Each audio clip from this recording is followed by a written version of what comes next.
Well then, hello and welcome to another Fireteam guide.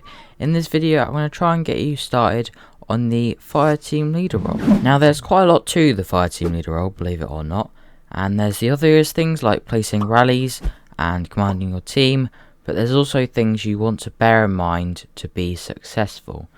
To start off with, we are going to go over the obvious.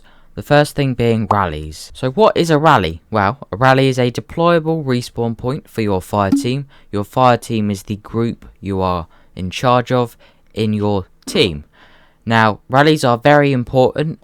They mean the time it takes you to get to the fight again is immensely small compared to what it would be if you had to go from your spawn point, and you're going to need rallies to be successful in winning that match. When it comes to where you put your rallies and where to position your fire team, it's kind of hard to just outright tell you what to do and what's the right decision. So this is definitely something you will develop the more you play, but for now here's some tips and main pointers on it. First off, make sure that I have line of sight to where you are placing your rally. So that means they're preferably not going to walk towards the location of it, or at least they cannot see it if you can't guess where they're going to go. Don't place rallies on objectives unless you really want to be risky. It's because they're likely to go to that objective and spot the rally. Then you're going to have no rally and you're going to have to run back, and it's going to waste a lot of time, and they might push you even further back than one objective, which is not what you want. Think about where you can get from your rally's position. For example, you could be between substation and lumber, or you could be between trailer park and town. However, you may have to bear in mind that to get to town you've got to run over open fields. At the moment, especially where we don't have any smoke rounds, that's going to be a big challenge if the enemy has line of sight to it. As I mentioned earlier, line of sight is very important. Make sure 90% of the time your team has space to and is spread out. If you bunch up, you're going to be very, very vulnerable to rockets and grenades, and you do not want that because they will wipe you out very quickly. Overall, it's very important to try and think ahead and make sure your rally and where you're moving to is going to be safe as the game develops. Moving on to objectives. Objectives are something you are hopefully somewhat familiar with already. However, just to reiterate it all, they are objectives. They're shown in the top right, as you would expect, with the flag of either your team or the opposing team. If it's your team, you have the objective captured. This means you are helping to drain the enemy's points. However, if it's the opposing team's flag, that means you need to capture that point. Now what may happen is if it says contested near that flag, that means the enemy team is also on the point. So you need to then spread your team out preferably and search the point and just kill them until it goes away. Then you'll capture that objective and all is good. But the main thing is capture 2 or 3 objectives at least if you can. However, don't panic too much if the enemy has one objective.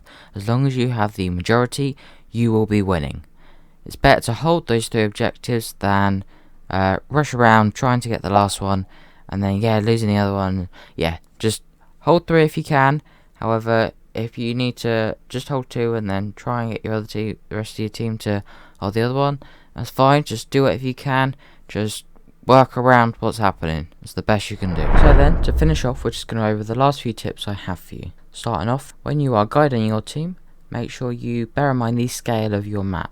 In other words, if you tell your team members to go to X position, it may not seem as far as it is, or it may be further than you expect. This is going to impact you if you've told them to go to this location and they can't get there in time for what you need them to do. As well as this, when giving your team compass points for where to shoot or where to look, bear in mind that it's going to be dependent on them being in a similar location to you. Because if you're behind them, then it's going to be in front of you but behind them, which obviously isn't going to work, so just bear that in mind. On top of that, make sure you remember the roles being utilised in your fire team. For example, if you have a machine gunner, you may want to stay back and defend with your machine gunner burst firing to suppress the enemy. However, if you do not have a machine gunner, you may stick to some more close quarters combat and staying on the attack. This is going to help you a lot when it comes to strategically playing and utilising your members to their full capabilities. For tips though, all I have to say is just give it a go and try your best. If criticised, use that to improve yourself, because at the end of the day, everyone's always going to make mistakes, and it's good to get better, even if it's just the little things. I wish you good luck though, and if you made it this far, please do consider subscribing. These guys do take me a hell of a long time to make, and all support is much appreciated. Goodbye.